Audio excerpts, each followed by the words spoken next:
paramilitary camps, and arms smuggling. FARA investigations and prosecutions after 1938 and cases targeting the influence of the Dominican Republic through 1958 seem like a drop in the bucket when contrasted against the violations of U.S. law inherent in the arms smuggling activities of the Jewish Agency and Haganah, and the violence of paramilitary groups associated with the Irgun. These secret activities involving foreign agents and principals are still only gradually coming to light in end-of-career disclosures by individuals who were directly involved, and a trickle of document releases by U.S. intelligence agencies. One dossier released by the CIA in 2005 titled, "The Objectives and Activities of the Ergunzvai attempted to summarize the objectives, activities, and reach of the organization. It read, "The Ergunzvai is an underground, quasi-military organization with headquarters in Palestine and branches in Poland and other European countries. Its members are fanatical Zionists who wish to convert Palestine and Transjordan into an independent Jewish state and who advocate the use of force against both the Arabs and the British to achieve this maximal political goal. In the past, Irgun was responsible for organizing illegal Jewish immigration into Palestine. It has conducted since February of this year periodic raids on government buildings as a protest against the British White Paper policy. Irgun activities have been condemned by the rest of the Palestine Jewish community as irresponsible, misguided, and harmful to the Zionist cause." The 1944 intelligence report detailed how Irgun was originally intended to serve as the military arm of the revisionist party in Palestine, but broke away. Recruits were drawn from the revisionist youth movement, which provided pre-military training that Irgun could later build upon.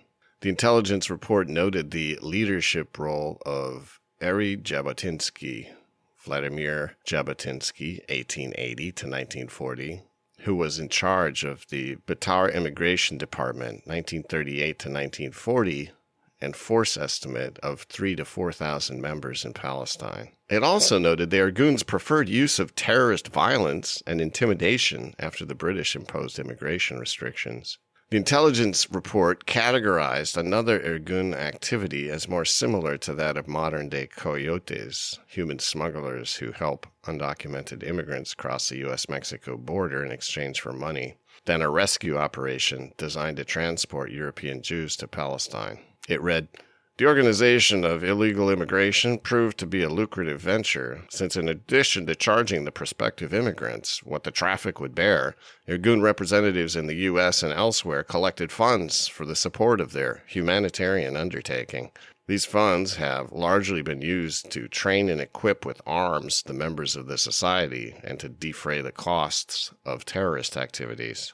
The physical document released by the CIA with that intelligence assessment also contains a hand-scrawled note underscoring Irgun representatives in the U.S., saying, "Bergson?" This referred to the same Peter H. Bergson who was lobbying Congress and Truman while conducting public relations for the formation of a Jewish army in the Middle East. The report also noted that Irgun had created a protection racket in Palestine, the Jewish Front Tribute, that collected funds under the threat of violence if ordinary solicitation proves ineffective. Even the intelligence reports released so far belie the true scope and reach of Irgun activities in the United States. Bergson's allies stretched high into the U.S. Treasury Department, facilitating his use of State Department cables to coordinate with overseas allies. One key Irgun leader, Jabotinsky, would die peacefully in a Catskills Betar militant training camp in New York after a long reign of terror in Palestine. Vladimir Jabotinsky was a major figure in the World Zionist Organization and put together a force of 5,000 soldiers as the organization's contribution to the British conquest of Palestine during World War I. In 1920, he organized the Haganah, the precursor to the Israeli army, and held a position in the World Zionist Organization World Executive for his leadership role. He resigned to build his own far-right-wing Zionist Revisionist World Union in 1925, which opposed World Zionist Organization President Chaim Weizmann's vision. Jabotinsky's was to revise the British decision to separate Transjordan from territory allotted to become the Jewish national home after World War I in the Balfour Declaration. Jabotinsky also wanted to revise the British decision to disband the Jewish Legion. His views evolved over time towards supporting the absolute necessity of violent armed displacement of Arabs in Palestine. This was frankly encapsulated in his 1923 Iron Wall Manifesto. It read, "There can be no kind of discussion of a voluntary reconciliation between us and the Arabs. Any native people view their country as their national home. They will not voluntarily allow not only a new master, but even a new partner. Colonization can have only one goal. For the Palestinian Arabs, this goal is inadmissible. This is in the nature of things. To change that nature is impossible. Colonization can therefore continue and develop only under the protection of a force independent of the local population, an iron wall which the native population cannot break through. This is, in toto, our policy toward the Arabs. To formulate it any other way would only be hypocrisy." Jabotinsky established his paramilitary Beitar youth group in 1923 in Palestine and other countries. Menachem Begin joined in 1929 in Poland, rising to head the national unit that became Beitar's largest branch. Jabotinsky's organization grew rapidly. At the 1931 World Zionist Congress, it was the third largest faction, holding 25% of the delegates. The revisionists demanded that the WZO formally call for a Jewish state on both sides of the Jordan River, with a majority Jewish population. Jabotinsky's phalanx of brown-shirted Beitar youth bodyguards alienated other constituencies of the World Zionist Organization in 1933. At the time, the World Zionist Organization was attempting to come to grips with the rise of Hitler. During the conference, WZO leadership met with Baron Leopold von Mildenstein of the Nazi SS in Palestine. The World Zionist Organization's Chaim Weizmann asked the Nazis for permission to go to Berlin to negotiate for the transfer and financial facilities for immigration to Palestine under a formal transfer agreement. The transfer agreement was signed between the Nazi administration and organizations representing German and Palestinian Jews in 1933. Herzl's stated vision to form a company in which a Jewish company will be the liquidating agent of the business interests of departing Jews is reflected in the transfer agreement, except that the agreement was signed under extreme coercion and threat of Nazi violence. The agreement did facilitate an orderly and legal transfer of sequestered German Jewish wealth to Palestine, but it came at another horrible cost. The real trade-off was between strengthening immigration to Palestine and breaking highly effective grassroots international boycott movements against trade with Germany, led by such U.S. groups as the Jewish War Veterans. Between 1933 and 1936, Nazi power was at its weakest trajectory, and Reich leaders sought every possible trade and financial advantage for accelerated economic recovery. The deal cemented a new level of trade between Palestine and the Third Reich. It was also a vehicle for the Reich to leverage the transfer agreement to build trade ties throughout the Middle East through bilateral treaties. These Reich precursors to free trade agreements were struck with 25 nations in the years leading up to 1939. Under the terms of the agreement, 60,000 Jews and $100 million in assets were transferred to Palestine. But the agreement itself was so controversial and the documents so diffuse that few popular historians could comprehensively deal with it until the mid-1980s. Jabotinsky decried these official elite Zionist accommodations of the Nazis and the World Zionist Organization's simultaneous attempts to compel member organization adherence to WZO doctrine. Edwin Black, author of The Transfer Agreement, detailed the key meeting with Nazi leader Hermann Goering, 1893 to 1946, to overcome the boycott. But Zionism's threatened status in Germany changed instantly following the March 25 meeting in Goering's office with Jewish leaders. It was after Kurt Blumenfeld's utterance that only the Zionists possessed the international organization capable of stopping the anti-Nazi movement that the Nazi view changed. From that moment on, the Third Reich realized it could exploit the Zionist movement against the Jews. At this same time, Zionists became convinced that they could exploit the Nazi movement for the benefit of future generations of the Jewish people, wrote Black. Jabotinsky lampooned fascists in his early writing, but ultimately sided with the rising fascist dictatorship in Italy under Benito Mussolini, 1880 to 1940. By 1934, Bettar was training cadets in Italy with Mussolini's permission. Jabotinsky formed the New Zionist Organization and entirely broke with the World Zionist Organization in 1935. Italy's surprise attack and conquest of Ethiopia in 1935 inspired Bettar members to adopt brown shirt uniforms similar to those of Mussolini's fascists. Jabotinsky's many followers, such as Bergson, identified with and were committed to the vision of a Jewish homeland carved out and defended by a Jewish army. The lobbyist for a Jewish army, Peter H. Bergson, born in Lithuania and raised in Palestine, was strongly influenced by revisionist Zionism while studying at Hebrew University in Jerusalem. He joined the Irgun Zvi Leumi paramilitary organization in Palestine in the 1930s, which worked to smuggle 40,000 European Jews in spite of the restrictions of the British White Paper. It was April of 1940 when Bergson came to the United States to meet up with Irgun associates, already working to gain support for the Jewish army,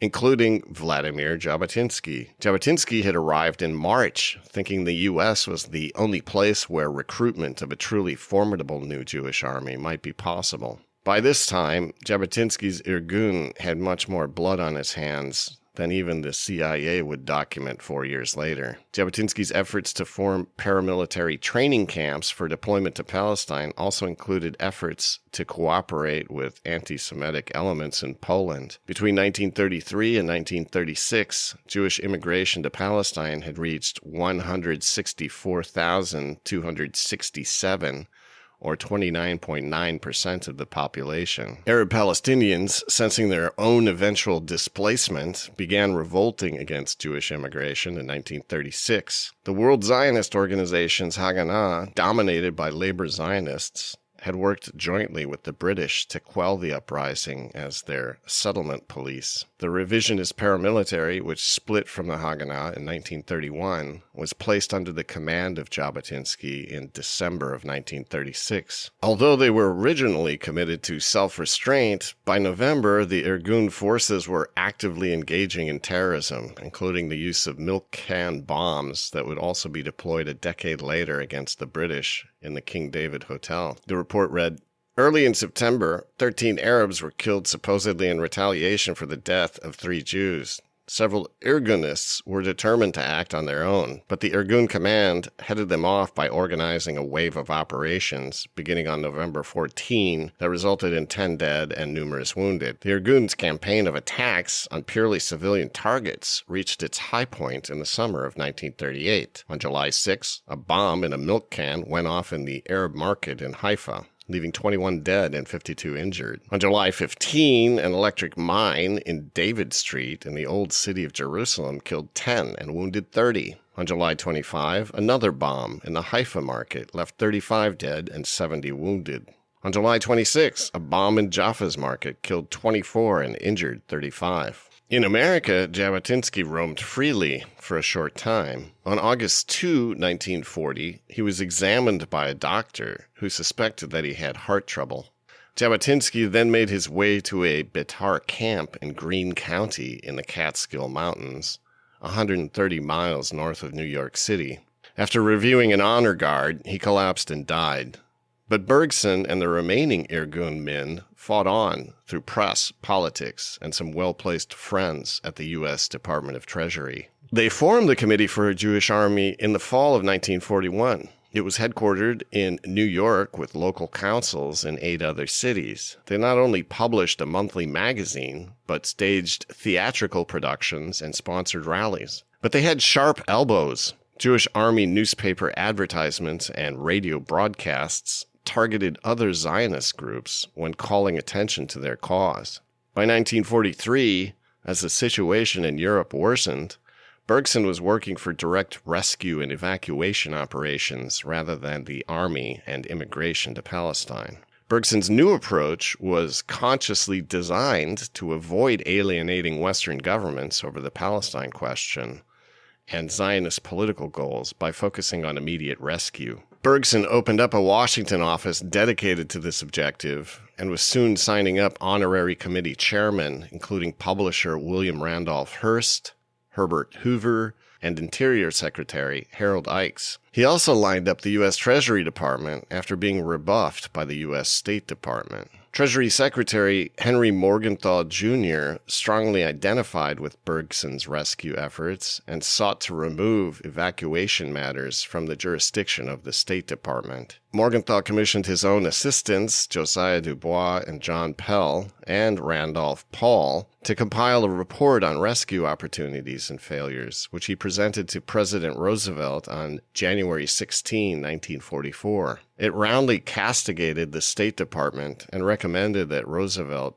remove the hands of men who are indifferent, callous, and perhaps even hostile. He also threatened to launch a public relations attack on the State Department as a bastion of anti-Semitism. It was a charge, he said, that will require little more in the way of proof for this suspicion to explode into a nasty scandal. Roosevelt, not wishing to face such a scandal in an election year, issued Executive Order 9417, establishing the War Refugee Board. He named Morgenthau, Secretary of State Cordell Hull, and War Secretary Henry Stimson to head the board. John W. Pell, who as Assistant Treasury Secretary had spent much of his time working to produce evidence of State Department procrastination on refugee efforts, became director of the War Refugee Board. Josiah Dubois affirmed that the work of Bergson was effective in generating an atmosphere conducive to its formation. We were seeking the same goals. Earlier, Pell ordered that Bergson be allowed to utilize State Department cables to communicate with Jabotinsky and facilitated Jabotinsky's movements to Turkey. The War Refugee Board was now authorized to establish refugee absorption centers in neutral countries, but was unable to lead by example. By late July of 1944, the WRB was only able to secure infrastructure for 1,000 refugees at Fort Ontario in Lake Oswego, New York. This number was unimpressive to other countries being lobbied to absorb refugees, and the entire effort was largely a failure. The U.S. Treasury Department was not the only agency being diverted to Israel's cause. A temporary wartime institution, the War Assets Administration, was covertly being harvested by the Haganah for arms and military gear for Palestine. The War Assets Administration was established within the Office for Emergency Management on March 25, 1946, under Executive Order 9689 by President Harry Truman. Truman also invoked the Neutrality Act on December 14, 1947, officially banning weapons shipments to either side of the Zionist-Arab conflict. The Haganah blithely ignored Truman's order. U.S. demobilization after World War II presented Haganah agents with massive opportunities to illicitly acquire a wide variety of advanced U.S. weaponry and military equipment and divert it to Palestine. War Assets Administration regulations required that all weapons be rendered inoperable and converted to scrap. But public newspaper accounts and CIA, FBI, and U.S. Customs Service incident reports soon revealed the tentacles of a massive smuggling operation encompassing the U.S., Europe, Caribbean, and Latin America, all moving illicit arms shipments to Palestine. This enormous network is detailed in Leonard Slater's tell-all tribute, The Pledge, published in 1970. It is substantiated by more recently declassified CIA reports. The Jewish Agency and its foreign agents in America, some registered at the FARA office, were intimately involved. Slater's book chronicles a key meeting between Rudolf Goldschmidt Sonneborn,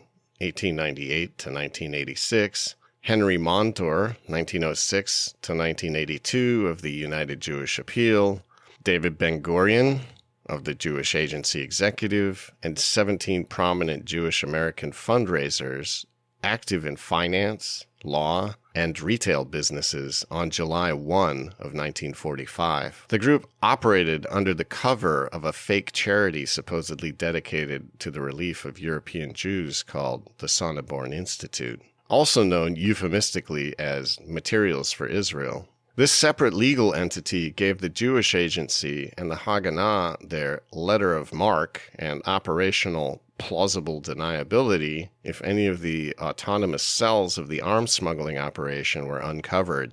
Some were, but overall, it worked. Rabbi Irving Miller was instrumental in coordinating higher-level issues concerning arms smuggling and finance, even as he served as the chairman of the Jewish Agency American section. According to Teddy Kollek, a Haganah and Jewish Agency operative based in New York who later became mayor of Jerusalem. Miller went on to chair the American Zionist Committee.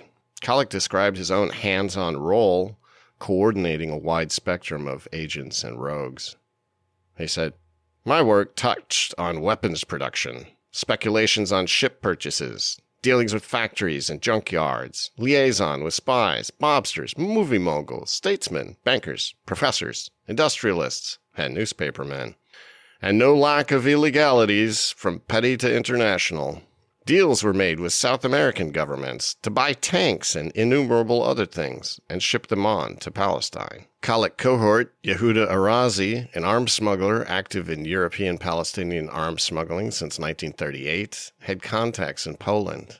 Another associate, Leonard Wiseman, was a scrap machinery magnate with numerous trading and development companies. Another node of the smuggling network, Sam Sloan, continuously scanned War Assets Administration lists for war material for desirable arms. By studying how weapons were rendered inoperable at War Asset Administration facilities, a highly non-standardized process, Sloan was able to acquire and assemble fully operational arms with components purchased or stolen from different scrap facilities. Haganah operative Eli Shalit of New York was responsible for clandestine shipments from shell companies set up by Nahum A. Bernstein, a lawyer and founder of Americans for Haganah. The litany of nonprofit corporations used as fronts for the actual arms smuggling included Materials for Palestine, a warehouse front for illicit goods and itself an umbrella organization for the nondescript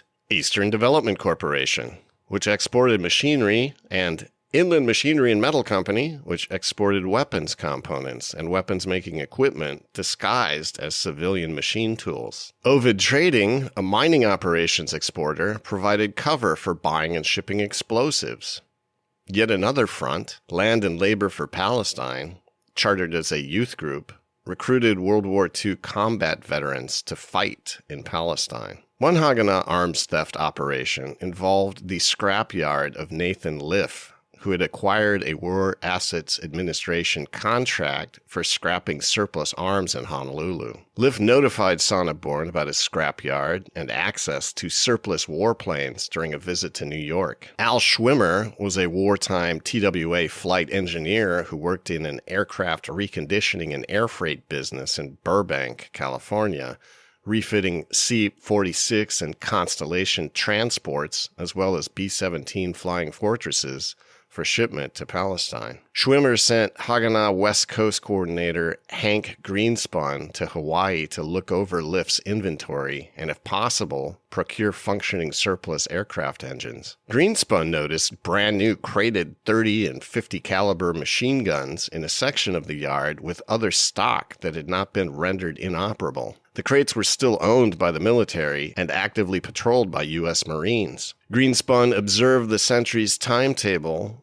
and then used a forklift to steal 58 crates containing 500 machine guns. He replaced the new stock with crates of guns already rendered inoperable from Lift's side of the yard. Greenspun then sent them to Los Angeles for transshipment to Palestine via Mexico. He almost lost the 35 tons of machine guns just out of San Pedro Harbor while employing civilian yachts for the Los Angeles to Acapulco leg of the smuggling operation.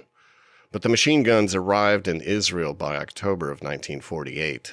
Kalik also established front operations with Latin American dictators, including Anastasio Somoza, to buy operable War Assets Administration stock for reshipment to Palestine in exchange for a 3.5% kickback on the purchase. Haganah operatives coordinated with gangster boss Sam Kay to traffic arms through Cuba and Panama. Schwimmer used Panama as a base to avoid Civil Aeronautics Administration airworthiness requirements and escape the FBI. The FBI prevented Schwimmer from acquiring U.S. licenses to operate a fleet of military transports made up of 12 C-46 Commando aircraft and 3 Lockheed Constellations. Schwimmer transferred legal ownership of the aircraft to the Panamanian national airline LAPSA and flew the wing to Panama and then on to Czechoslovakia in May of 1948. From there, the planes ferried disassembled surplus Messerschmitt Bf-109 fighter planes and other arms produced in Czechoslovakia to Palestine to fight the Arabs upon the declaration of the State of Israel. The Haganah also acquired B-17 bombers in the U.S. through a front company and illegally flew them to Palestine after stealing one back that had been impounded by U.S. government officials at an airbase in Tulsa, Oklahoma. They bombed Cairo on the way to Palestine and operated against Arab ground forces in 1948. The CIA detected the smuggling operations centered on the Czechoslovakian airbase of Zatek. Schwimmer's new Service Airways, denied U.S. licenses for his fleet in America, was operating the planes through countries allied with the U.S.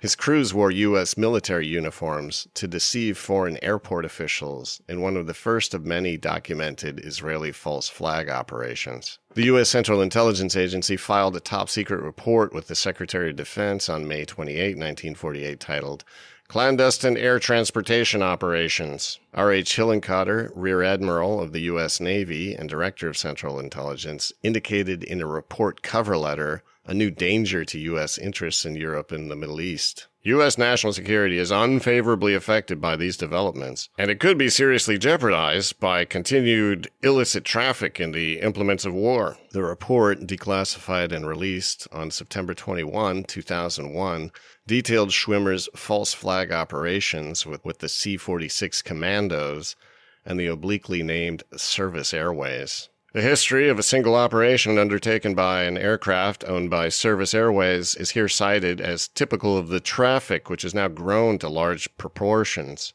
A C-46 air transport carrying a Jewish-American crew departed from the U.S. for Italy early in March 1948. The crew obtained clearance for the aircraft and U.S. visas for themselves by false statements and the exhibition of letters from their company.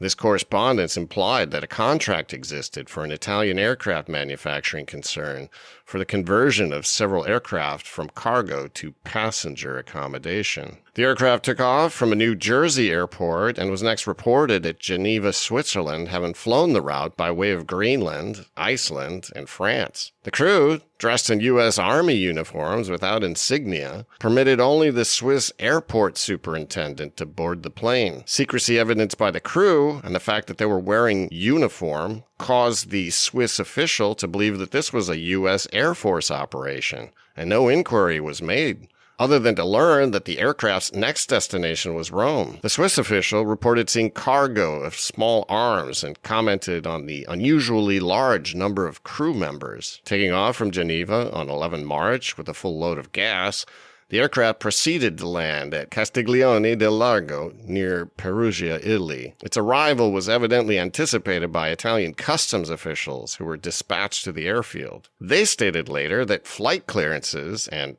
all documents for the aircraft were in order. No report was made of the cargo, although the aircraft was later seen to have been unloaded. The aircraft eventually took off without clearance for Catania, Sicily, where on arrival, the crew declared their intention to return to Castiglione del Largo. Instead, having left behind certain members of the crew, the aircraft took off for Paris, where it was last seen on 6 May at Orly Field. No modification of the aircraft, it is now learned, was undertaken by the Italian concern, Società Aeronauticale Italiana. This company, furthermore, denies that any contract exists between the owners of the aircraft for such work. Orders have been issued by the Italian authorities to impound the aircraft involved in this incident, should it return to Italian territory. The Italian government apparently has cooperated with Service Airways, believing it to be engaged in bona fide operations. The behavior of minor Italian officials, however, in failing to report the C-46 incident to American authorities in Italy, and in apparently expediting the aircraft's movements, indicated that the cargo of arms probably was unloaded and disposed of with their knowledge and collusion. Since this operation took place prior to the Italian elections, it was suspected at first that its purpose was to aid the communists. Sufficient evidence is now available, however, to attribute the activities of the crew of this aircraft to illegal traffic in arms for the Jewish underground. 2 crew members of this aircraft who, with some others, did not accompany the aircraft to Paris, were later held in custody by Greek police, having landed at Rhodes for gasoline. These men were cooperating with British pilots engaged in flying 4 Anson aircraft to Palestine to join the nucleus of the Zionist Air Force, read the report. An annex to the CIA report on false flag arms smuggling, labeled Example B, detailed the offshore arms smuggling operations of Ocean Trade Airways out of North Carolina. Ocean Trade Airways, Inc. This irregular carrier operates from an airfield in the Laurinburg-Maxon, North Carolina, about 25 miles from Pope Field, a U.S. Air Force base.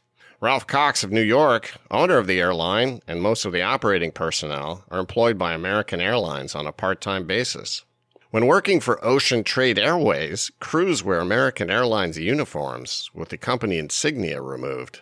The airline apparently has a heavy schedule of commitments and is flying DC-3s as well as C-54s on missions to South America and Europe. A C-54 transport plane, owned by the company, landed with an American crew at Prague, Czechoslovakia on 31 March. It was immediately surrounded and isolated by Czechoslovak security police, and 35 cases weighing a total of 14,000 pounds were loaded onto the aircraft from 2 large trucks. The plane took off immediately without obtaining the necessary clearances from airport officials. Their protests, however, were overruled by the chief of security police, who stated that this was a government operation. The aircraft returned the following days, and the pilot and crew were interrogated at the U.S. Embassy. In a sworn statement, Seymour Lerner admitted being in charge of the flight and revealed that Ralph Cox of New York owns and operates a charter airplane service under the name Ocean Trade Airways. The plane was chartered in Paris by Lerner to a British subject named Cooper, without the knowledge but under the authority given by Cox and Lerner to carry freight while in Europe to various destinations. The pilot stated his cargo to have been hand tools and surgical instruments, which he flew in a non-stop flight to Bet Dara, Palestine. Israel's growth into a regional military hegemon counted on such smuggling, clandestine international coordination, and the cover by many organizations claiming to be charities. The public relations, fundraising, and lobbying activity that made much of it possible is most effectively observed at the level of a single individual. Tracing Isaiah L. Kennan's public and private activities as he transcended obstacles utilizing ever-morphing lobbying groups while dodging government prosecutions provides one illuminating path through a murky history.